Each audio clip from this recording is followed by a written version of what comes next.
I'd like to take a moment to review our general operating procedures. Our meeting is divided into two sessions, the public hearing session and the deliberation session.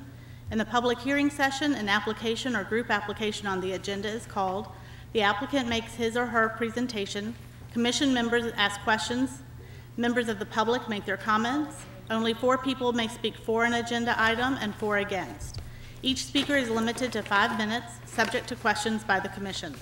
After 4 minutes, a loud beep will indicate 1 minute left to speak, and at this point, please summarize your comments. After all opposition speakers have finished, the applicant will be given a time to respond. If you do intend to speak, please come to the podium, speak into the microphone, and give your name and address for our minutes. Please direct all comments to the commission only and not to the applicant or the audience, and please remember to speak directly into the microphone. On routine applications, the applicant may simply raise his or her hand if there are no objections to the staff recommendations. I will then announce that the applicant is in full agreement with those recommendations. If there are any questions, the applicant will be given an opportunity to respond. After hearing all applications, the commission will go into deliberation session. In the deliberation session, the commissioners discuss each application with input from the staff as necessary, but with no input from the audience. The commissioners then vote on each application, and the results of the voting can be learned from the planning department. If some issues arise in the deliberation session that were not addressed in the public hearing, the chairman has the discretion to either allow additional comments or call for the application to be held over for discussion at a future meeting. The Planning Commission makes final decisions subject to appeal on subdivisions, planning approvals, planned unit developments. The Planning Commission only makes recommendations on zoning applications, with the City Council making the final decision. Please turn off all cell phones at this time. I'll now call the roll. Now that a quorum is established, Mr. Gant is absent, Ms. Latham is absent, I'm here, Jennifer Denson, Mr. Vallis is absent, Taylor Atchison. Here. Keena Andrews. Here. Nick Amberger. Here. Bess Rich. Here. Don Hembry. Here. Alan Cameron. Here. Okay. So we will begin the public hearing session. The first item is number 5401 Cottage Hill Road. This application is recommended for denial. Yes, sir.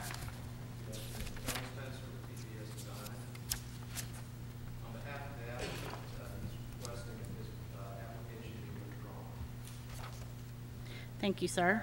The applicant is requesting that the application be withdrawn, and we will make that final decision in deliberation, but I anticipate that that will be accepted. Oh, we don't vote at all? I'm sorry. Okay, yes, sir, it's withdrawn then. Number 2, 6351 Muir Woods Drive South and 6270 Rose Court. This is a re-subdivision and is recommended for tentative approval. Is Mr. Bird? Jerry Bird, Bird Surveying Company, for the owners. Okay with everything except number 1, which is dedication for 60-foot right-of-way. Hold on 1 second. I don't know if you're familiar where it is. Rose Court coming off of Lloyd's Lane, 650 feet long. There's 6 houses that front on that road.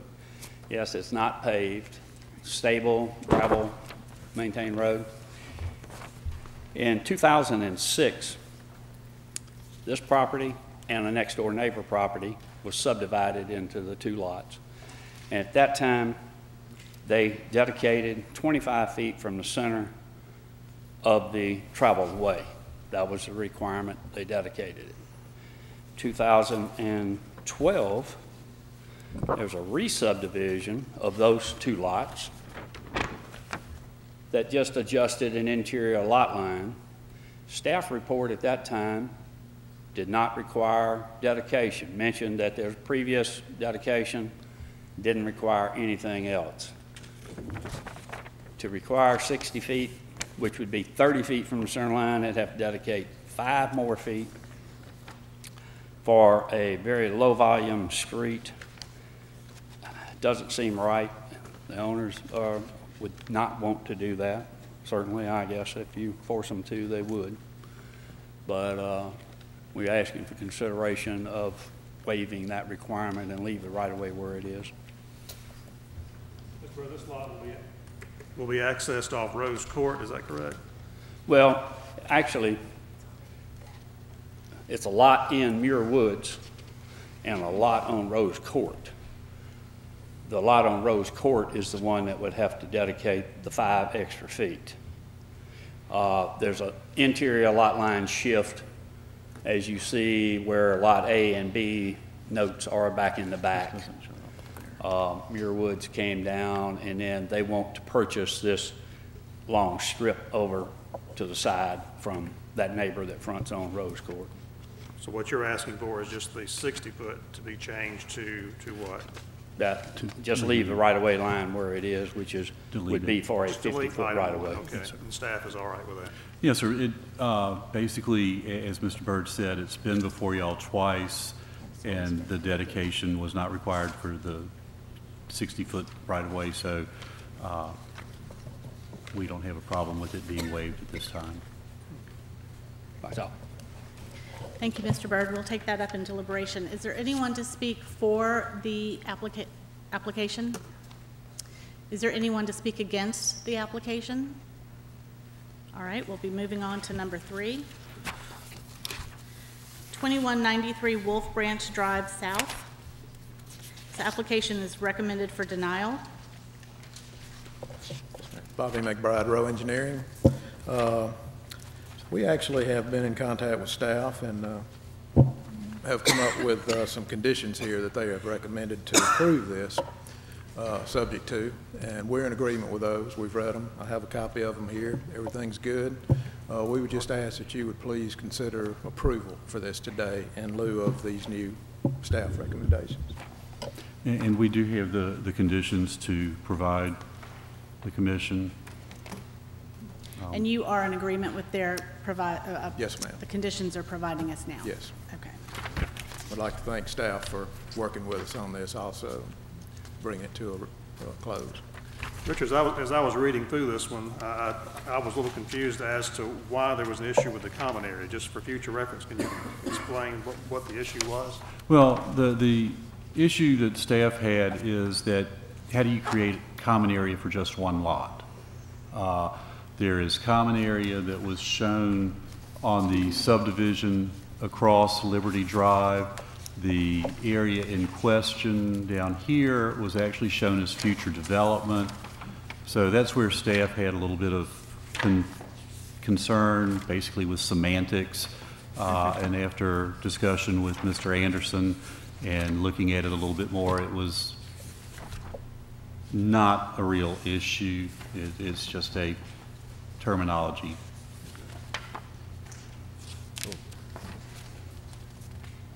Does the commission have any more questions at this time? All right, thank you. We'll take it up in deliberation. Thank you. Is there anyone to speak for this application? Is there anyone to speak against? All right, moving on to number 4. The west side of Rabbit Creek Drive, 150 north of Shorts Lane, or 150 degrees. This is recommended for approval. Is the applicant here?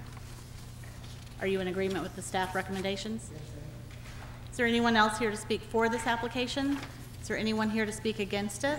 All right, great. I didn't hear all of. I didn't hear all of. Hear all of. Can you please repeat that? What the plan is? The applicant is present and has agreed to all of the staff recommendations.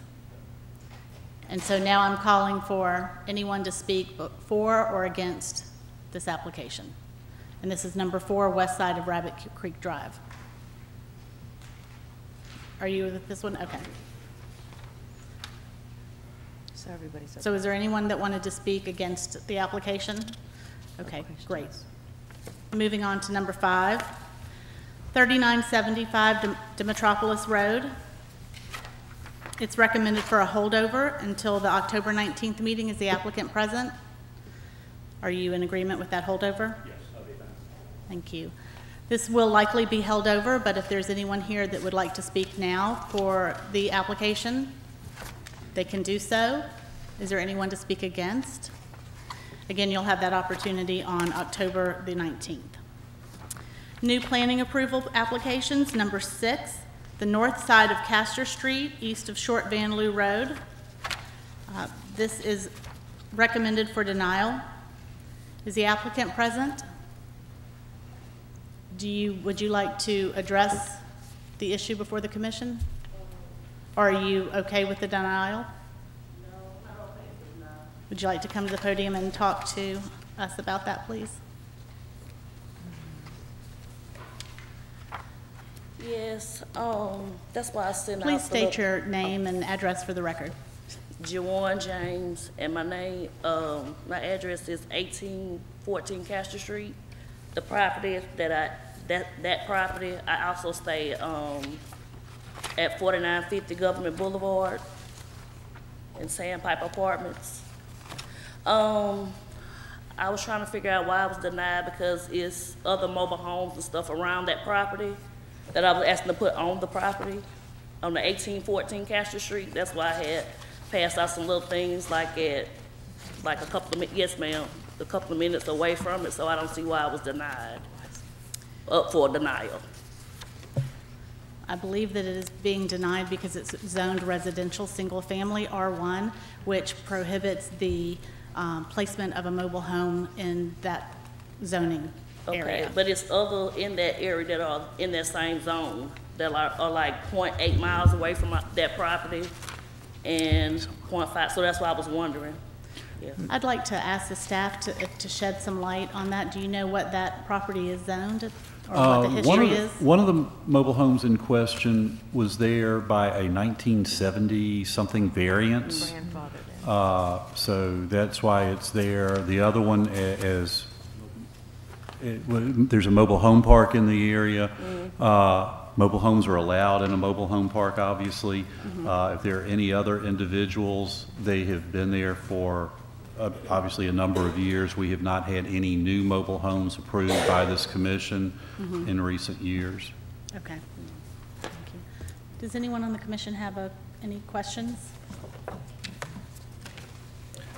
Richard, just for the record, could you please, from a staff perspective, just explain the zoning ordinances about with the mobile homes and the restrictions that they provide? I'm sorry, could you? Like the zoning ordinances that prohibit the mobile homes, Okay. just so we can understand. Well, it doesn't outright prohibit them. It requires planning approval Right. for a mobile home to locate in a residential district or an R1 district. And the planning approval looks at the appropriateness of it for the general area, its compatibility. The commission over the last number of years has looked at if there are no other mobile homes in the immediate area, and that's usually fairly close proximity, and the homes in that immediate area are site-built, stick-built homes, then the opinion has been, or position has been, that a mobile home locating there is not compatible with the existing development, and that's the position that has been held for a number of years. So the adjoining properties on Castor Street are all stick-built homes? Yeah, they are. You had a character. So the neighbors are single residential family, single-built homes, and the mobile homes that are currently there have been there for a number of Long years, time. 30 or more years, and then there's the mobile home park. And the commission has not been has not been approving new mobile homes on these single-family lots. Okay, thank you. Do you have any other questions? All right, thank you. Is there anyone else here to speak for the application? Anyone to speak against? Yes, ma'am.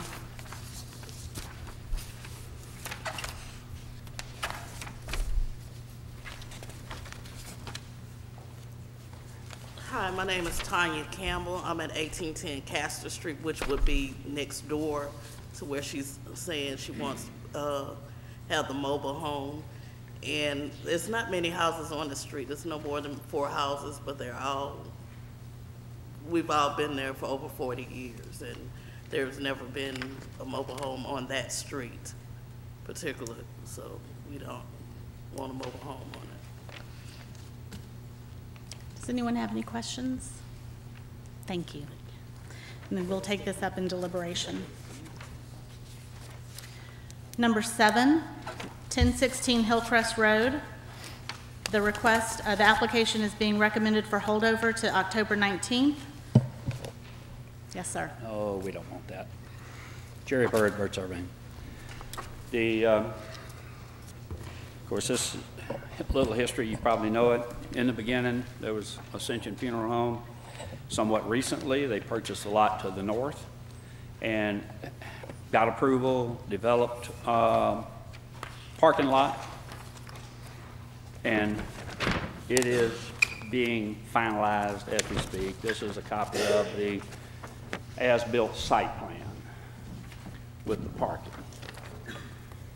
What they're proposing now is to add this orange track on the back, about 58,000 square feet, 270 by 200, for a proposed chapel and additional parking in the rear.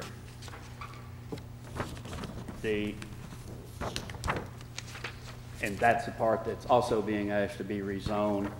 They also, the subdivision part, there's a portion that goes down to Johnston Lane, leaving that in an R1 classification. Now, the 4 items that they have for the, just to be added to the site plan, 1, a note, how many seats in the chapel. Well, I can add the note somewhere on the drawing, not a big deal. There's 200 seats in the chapel. It's mentioned in the staff report. They know how many it is. There's one on the plan. The dumpster is shown on the plan that we submitted. Notes not large enough to see. I'll admit that. I apologize for that. Largest thing is full compliance with tree planting and landscaping for this whole site. Now, there was ample on the existing blue parcel. The front landscaping requirement was there. Number of trees is there.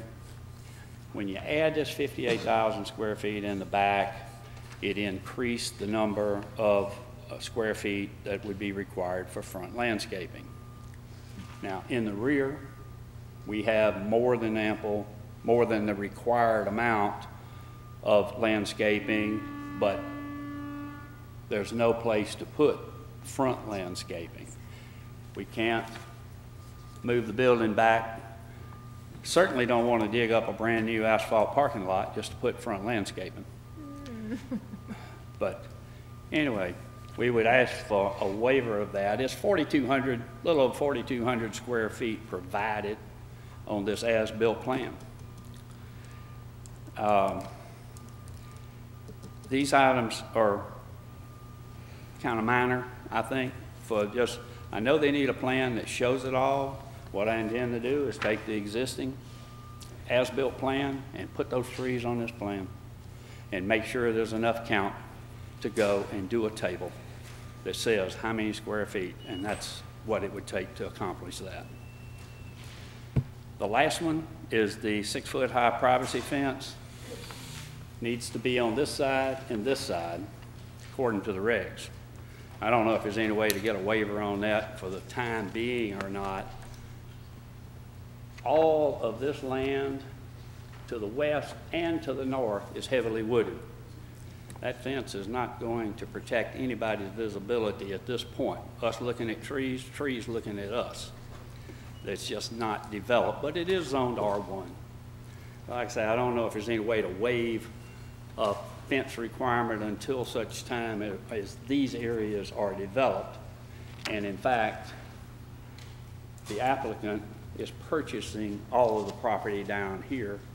He would be in control of that side. But we would like to move forward if possible. There's an offer of purchase on this tract of land. Development plans are in the process of trying to go forward. And of course, with the zoning timing, I mean, if you were to approve it today, it's gonna be 6 or 7 weeks before it's finalized. So it's pushing it on down into the end of the year. But worst case scenario, it's asked for October 19th meeting, I think it is. If we need to hold it over, I would like to go to the October 5th meeting, Okay. and I'll get you the drawing. Richard, is there any way we can address these issues today? I mean, the only question I had was the landscaping requirements, because that's, from my understanding you correctly, you've got the number of trees required, but they're all in the front parking lot areas? Well, there's an existing parcel, there's enough there, there's enough front landscaping. By adding this piece way back in the back, it increased the square footage for the front. And honestly, I don't even, well, yeah, I guess you could get it if you dug up almost all that asphalt in line with the front of the building. But we have enough trees, total landscape area we have enough trees for the entire site. It's just in the front landscaping requirement.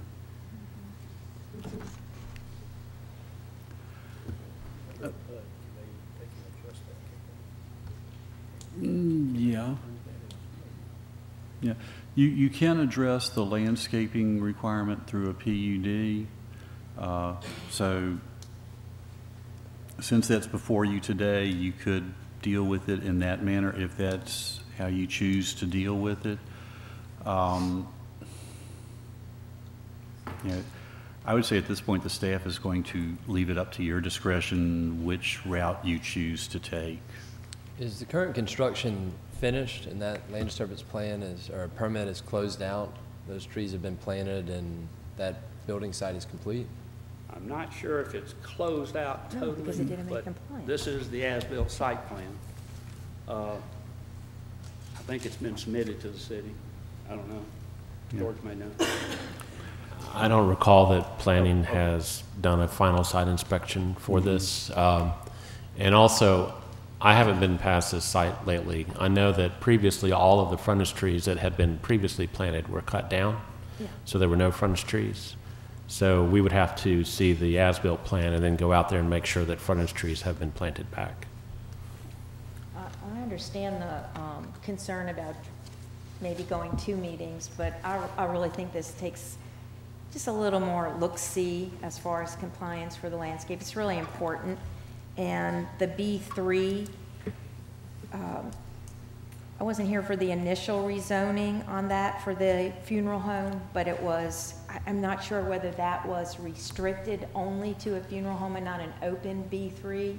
I don't know. Because it's, I mean, it's okay to see all of that, but then you still have R1 abutting R3, which we try not to do from a planning standpoint, but I understand their need to expand their successful business.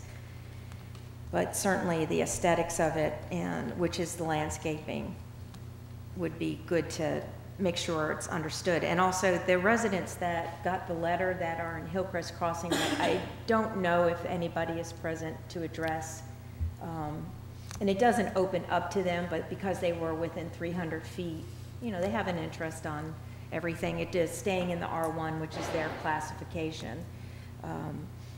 Not allowing the fencing might be right because you'd have to come and clear trees to bulldoze trees to put in fencing, and if you have a natural buffer. But once it does get developed, if that could be a condition that an 8-foot privacy fence or 6, you know, be required where it abuts the R1. So if the applicant is amenable to a one-time holdover to the next planning commission, I think, so that staff can visit and make sure the landscape plan is doing what everyone is expecting it to do. And so Mr. Byrd can get that, make sure that as-built has been submitted. Oh, okay, well, I'm not the one submitting, but I'll find out. So just a 1 session holdover, not the 2. Does that Can y'all crunch do the staff's the time? 5th? If that is the choice of the commission, we will do what we have to do to accommodate. Well, I'm good with the whole month over, but just trying to balance. I mean, either way, if we hold it over, what they're asking is to not plant more frontage trees on Hillcrest. So are we asking them to hold over and come back with a plan suggesting that they're going to do more frontage trees? I mean, we need to go ahead and, what's our decision on that? I mean, Yeah, and it's actually landscape area, not trees. The number of frontage trees, I think, is going to be correct. It's just, well. The landscape. Yeah. It's, but how do you, I mean, how do you even do that when you need entrances and you have a lot shaped like this? It seems like a tough, with this much square footage of this lot, to hit your landscape requirement on that little piece of Hillcrest that they're touching. it's all a design issue. I would think that, you know, it may be good to consider at least increasing it from what's presented. Maybe there's something in between the full amount required based on the square foot area, but something that still increases the level of design and improves aesthetics along that, you know, mixed commercial corridor there. Yeah.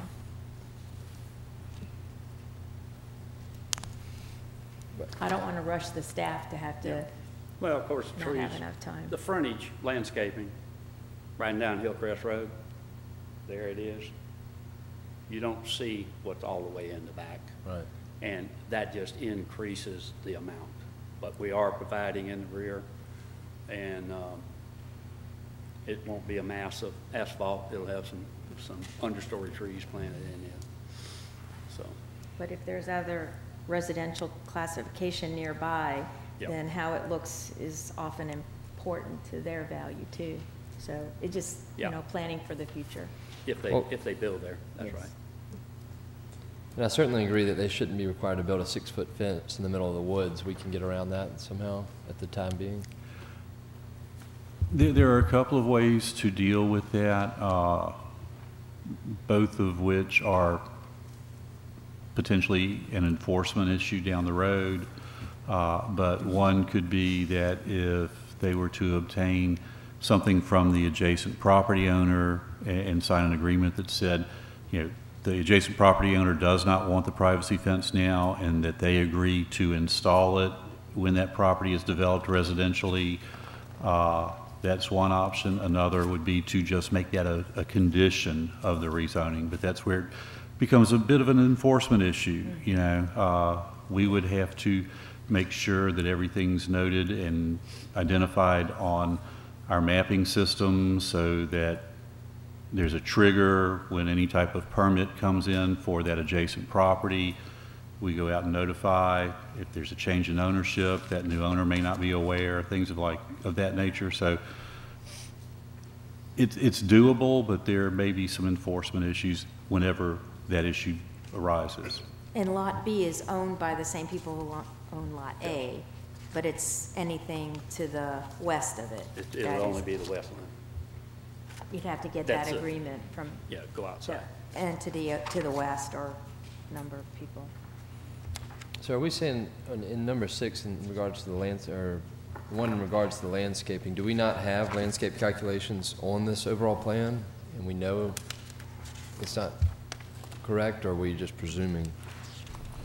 Well, the drawings that were submitted with the application only provided landscape calculations for the new development portion of the site. If we're just looking at the front piece of property, when it was developed, it would require approximately 4,100 square feet of front landscape area, which is located between the front of the building and the front property line.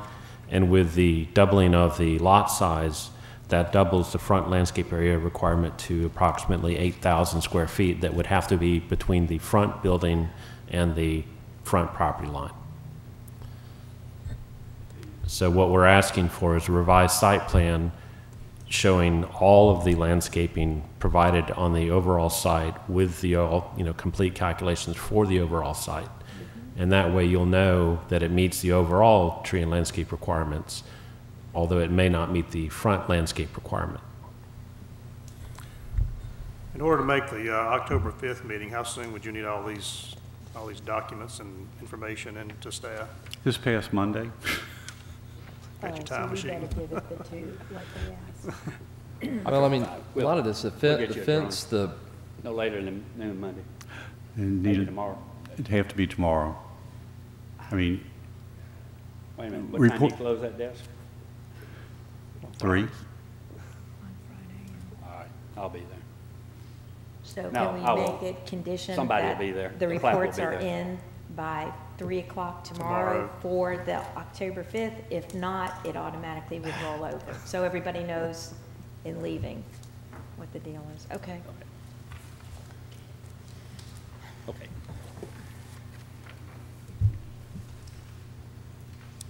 Are there any other questions? Is there anyone else to speak for the application? Is there anyone to speak against? Or have questions. It's not just that they're against. Number 8, 217 Sage Avenue South. The application's recommended for tentative approval. Is the applicant here? Yes, sir.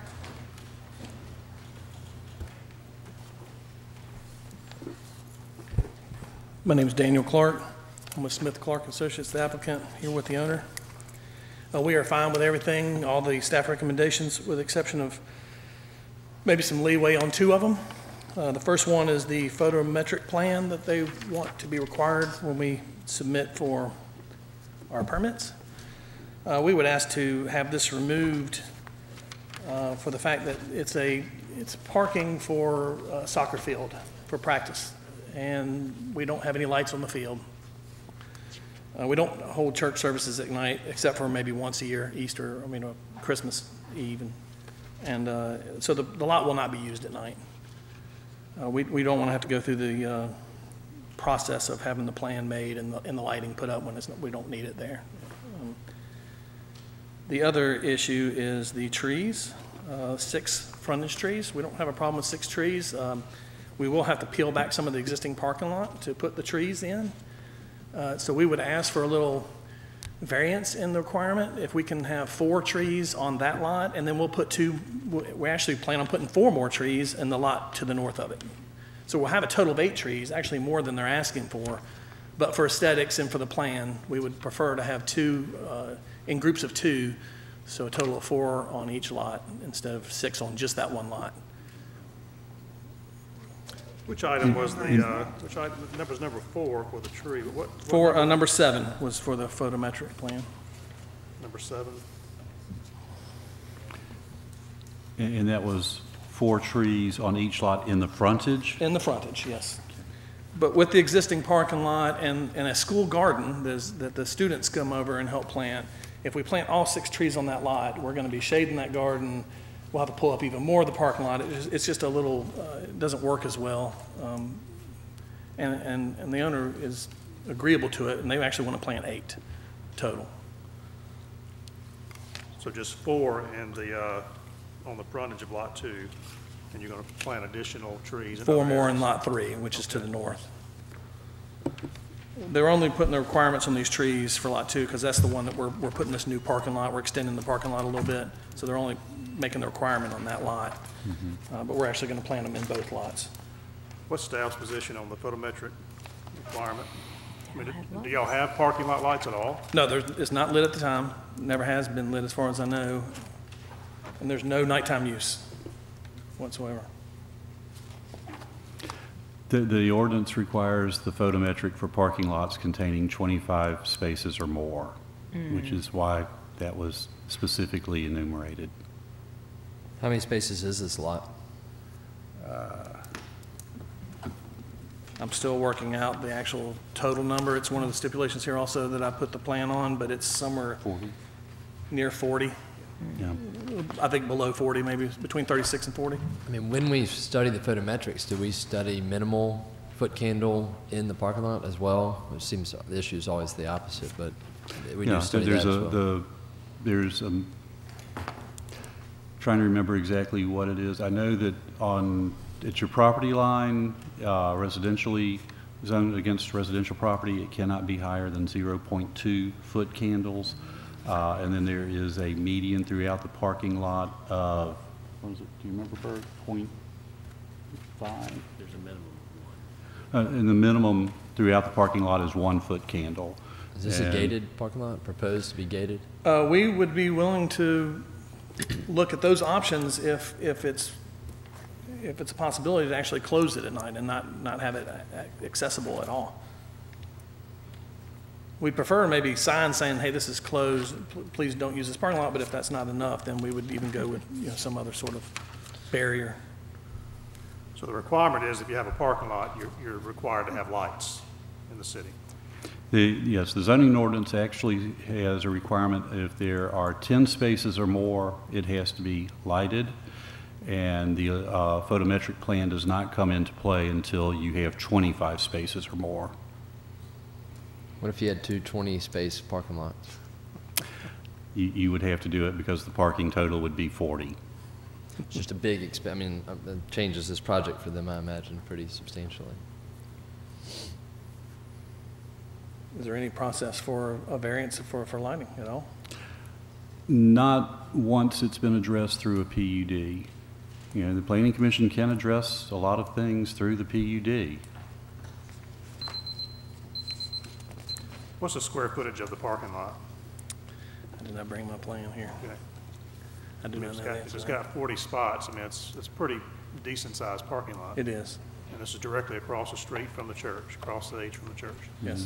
And it's existing already, according to, or is that a different Approximately a one? third of it is existing, and there were buildings and other paving materials there before that we're just paving over to increase. Do you know it. how, so are you saying there's like 10 or 12 spots already there with no lights? There probably were approximately that, That sure. you're saying a third or so?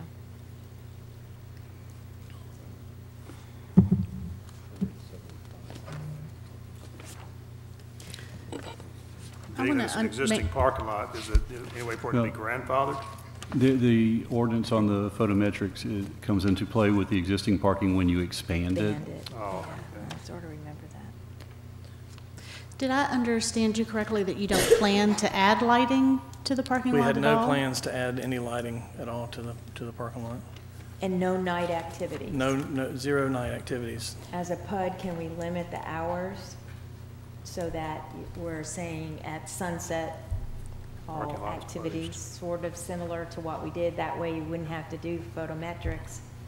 Because I Yeah, think we're- you have to do them even just for the parking lights, for people's headlights and stuff and traveling around in there. Sure. So it's a thought. Yeah, we have zero plans to use this at night at this time. Well, then the That best should work. solution, if we just close the parking lot with a gate, Yes. make that part of the PUD requirement. in You could do hours. that. The gate will be a whole lot more affordable than parking lot lights. That's what we believe also. We'd surely be willing to close it at night. It's really only going to be open on Saturday mornings when we have some games and when our current lot gets a little crowded and kids running around, so we want to relieve that a little bit. So it's, it may be in the afternoons, a few of the parents might pull up during practice, but there's plenty of parking in our existing parking lot for that. If the need ever arose in the future for you to Yeah. need to use it at night, and then you come back to change that PUD. Yeah, that's my understanding. We would have to have a new PUD at that point anyway, so. Okay. So a gate and hours that they can utilize the field. We did that with St. Luke's. I mean, we were pretty strong about looking at the hours of operation. And that's a win-win hearing from the applicant, so. What's the best way to word that? Like an hour after sunset? Yeah. Most people turn on their lights at dusk. I mean, you could say dusk, but who's going to measure that? Official sunset was an hour after sunset. I would say using sunset. It's just cleaner. That's real time. Would be the, I guess, best way to do it if you're making them close and not have lighting, since it's based on not having the lighting. Yeah, so they can come back someday if they expand. Okay. So that could go in where the photometric study was required. Right, just Change some verbiage there. that the parking lot be gated and closed at dusk, or excuse me, at sunset, and any change would require amending the PUD. I think that's right. What's that? Doug was thinking, Sunset, giving time to parents. Oh, yeah. Coaches to leave, so say 30 minutes after sunset, I think would be a good Yeah. time. That's kind of what we did. At least, Yeah, yeah. we gave them time in between the end of their, we called it the end of play at the time. So it was a little different, because they're going to be there at night, but that's not anticipated. Sir, you're comfortable with those Yes, discussions? Did we get an answer on the trees, or you're going to review that, or see if that? Okay, Easy. thank you. Thank you. Is there anyone else here to speak for the application? Is there anyone here to speak against? Okay, we'll take that up in deliberation, and then moving on to our, it was our last one, wasn't it? No. Yes, was that our last one on the agenda? Okay. That ends the public hearing, and we'll move into the deliberation session now.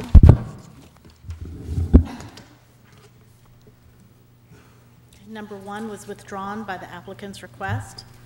Number 2, 6351 Muir Woods Drive South, been recommended for tentative approval. Move to approve based on staff recommendations, removing item 1 for the 60-foot right-of-way. Second. All those in favor? Aye. Opposed? The motion passes. Number 3, 2193 Wolf Branch Drive South. Application is recommended for denial, but we were given staff recommendations to review. Move to approve, subject to staff's revised conditions. Second. All those in favor? Aye. Opposed? The motion passes. Number 4, west side of Rabbit Creek Drive, recommended for approval. Move to approve based on staff recommendations. Second. All those in favor? Aye. Opposed? The motion passes. Number 5, 3975 Demetropolis Road. It is recommended for a holdover to September 29th.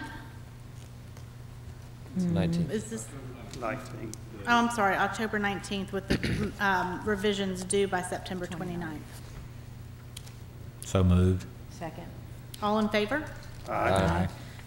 Opposed? The motion passes. Number 6, the north side of Castor Street. This is recommended for denial. Move to deny. Second. All in favor? Aye. Opposed? The motion is denied. Number 7, 1016 Hillcrest Road is recommended to hold over to the October 5th meeting if they're able to get their documents in time tomorrow. If not, it will roll over to the October 19th meeting. I'll make that recommendation. Second. All in favor? Aye. Opposed? The motion passes. Number 8, 217 Sage South Avenue. Move to approve based on staff recommendation, changing item number 4 in the PUD to require 4 trees, and then changing item, right? 4 trees per lot. Okay, yes.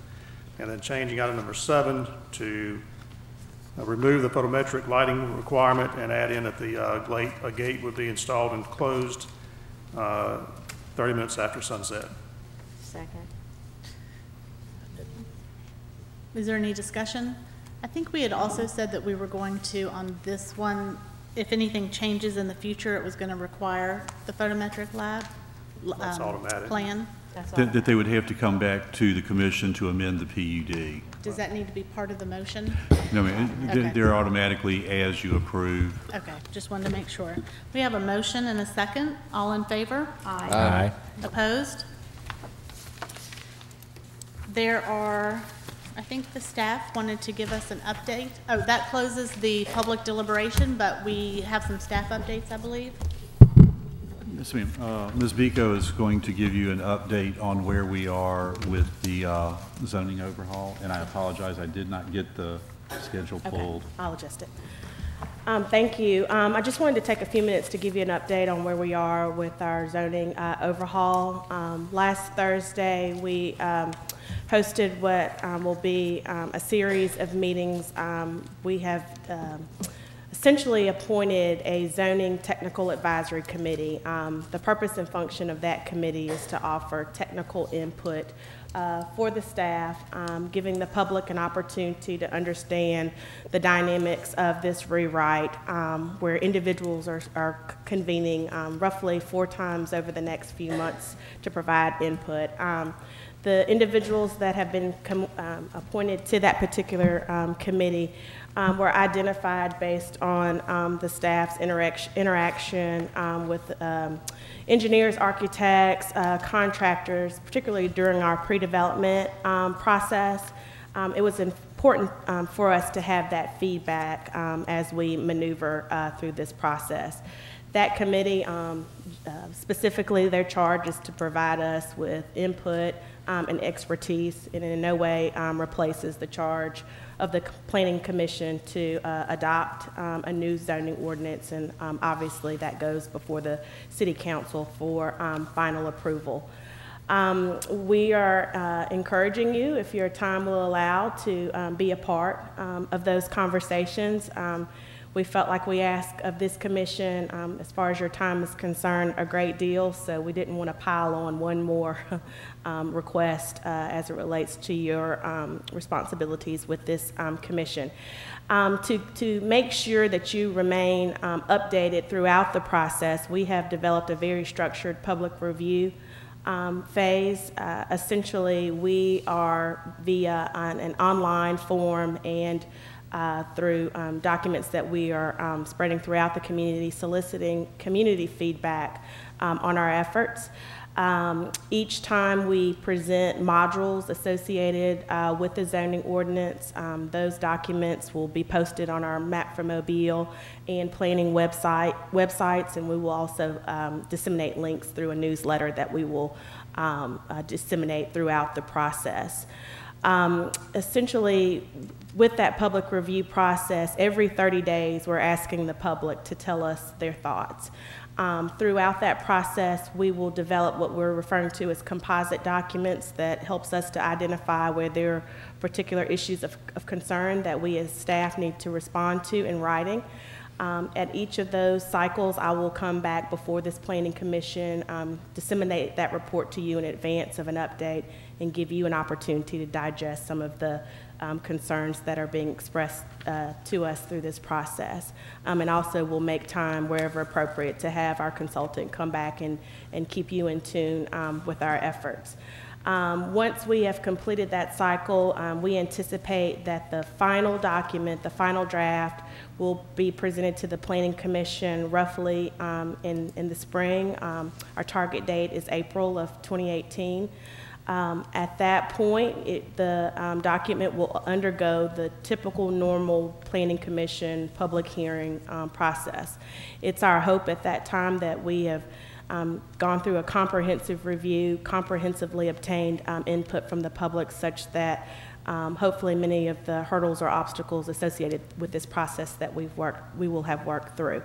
But with that, you will have your opportunity. We will go through and do a full scale update on all of the various components to hopefully give you time to digest that during that spring meeting. Right now, what has been disseminated thus far as the modules are concerned are zoning district standards, development and design standards, and then we're also tackling the signs module at this first stage. So right now we're giving the public 30 days to give us some comments on that particular section. Once we move into another cycle, it doesn't mean that we don't take comments on what has been previously presented to us, but we're just trying to come up with a digestible way to be able to present this a little at the time as to not overwhelm ourselves or those that we're asking to give us feedback on the process. I do have a slight adjustment to the schedule.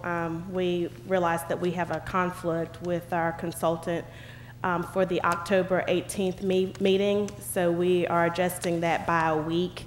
That technical review meeting will take place on October the 12th at 2 p.m.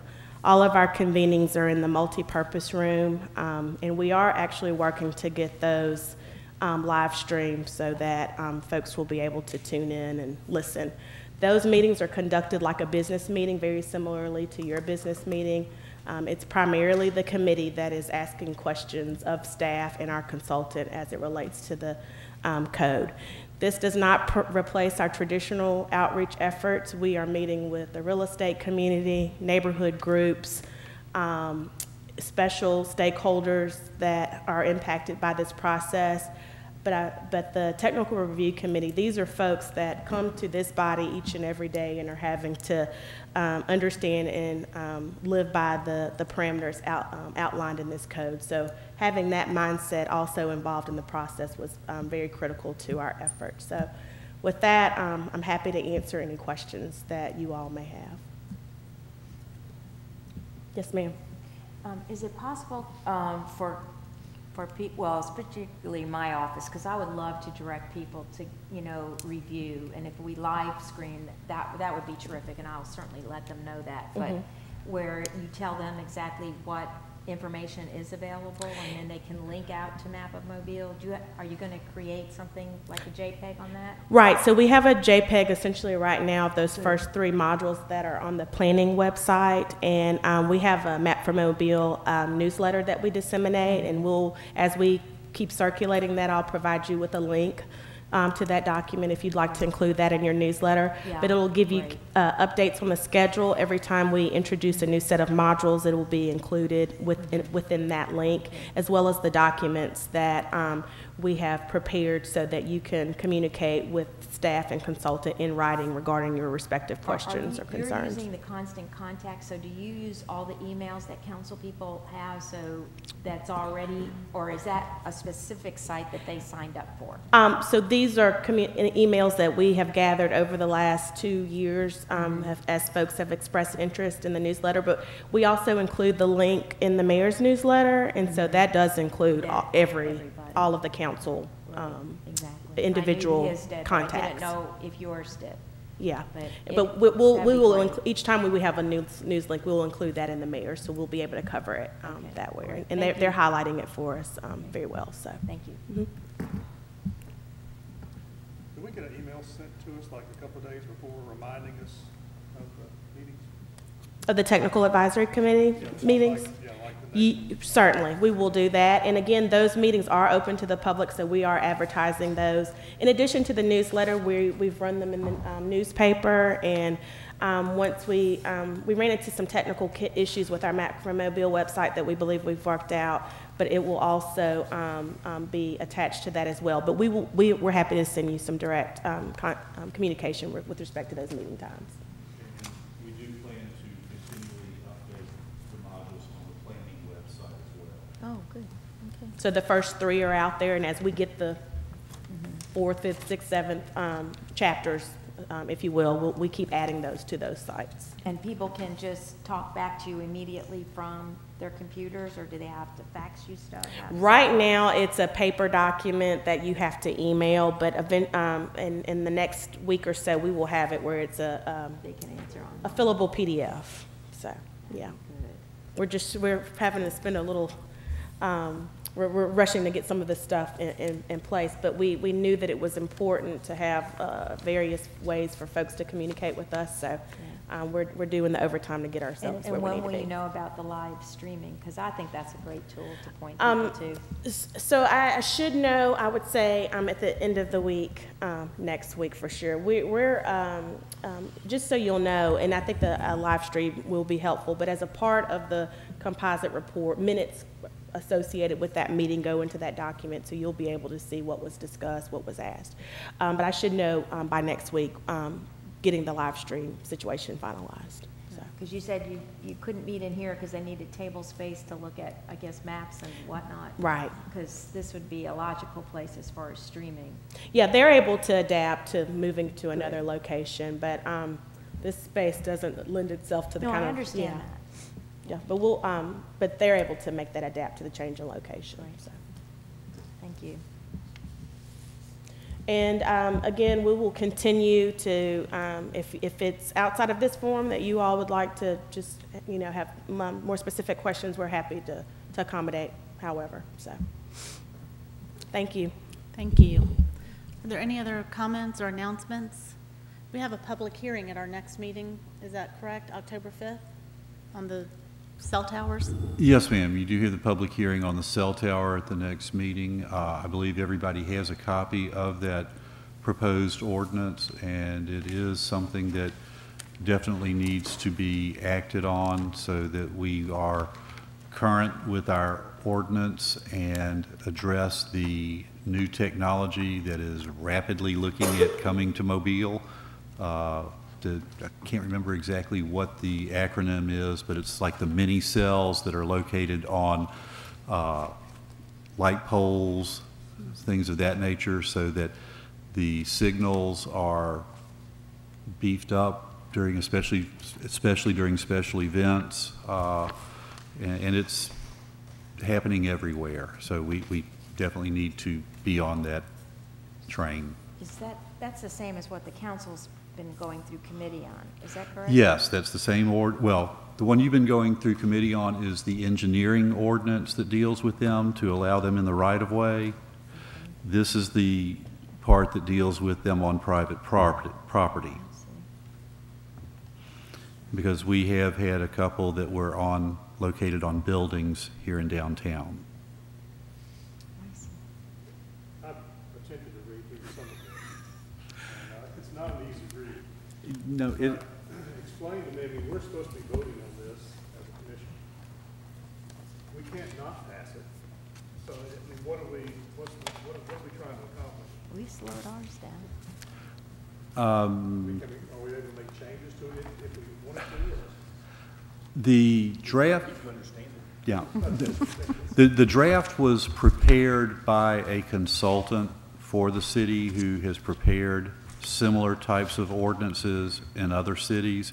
Ms. Kessler was the city attorney that has been dealing with this, and I will be sure to invite her to the October 5th meeting in case you have any questions.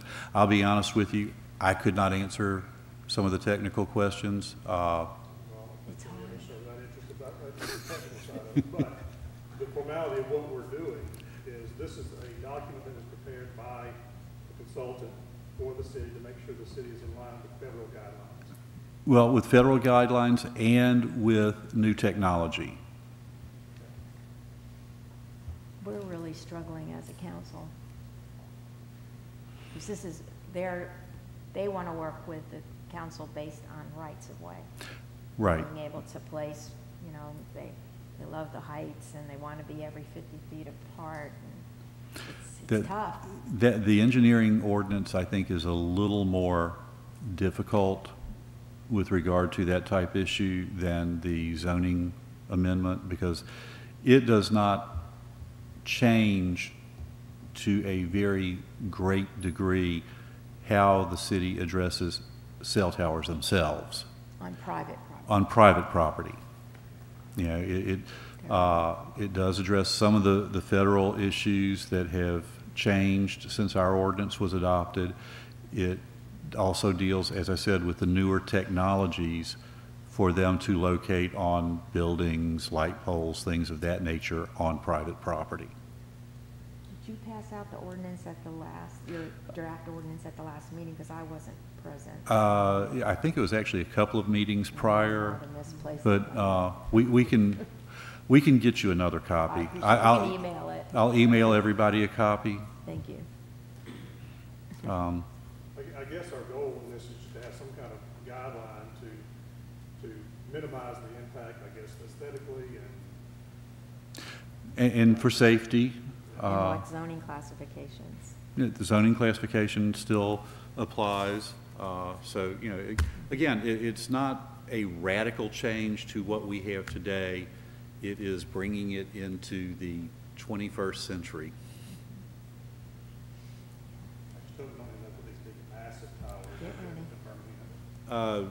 I don't foresee this amendment doing that. It's really the rights of way where they're going crazy. Because I actually think some of those big towers that you see anywhere today will be going away. Because are falling over because they're not maintained. I'm not gonna say that, but I think I think the new, they don't look like trees. Well, if that's everything, I think we will go ahead and adjourn for the meeting for today. Thank you all very much. Actually, we should leave the tower. They want 45-foot tall poles in residential every 50 feet. How would you like to walk out on your property and have one of those in the right of way?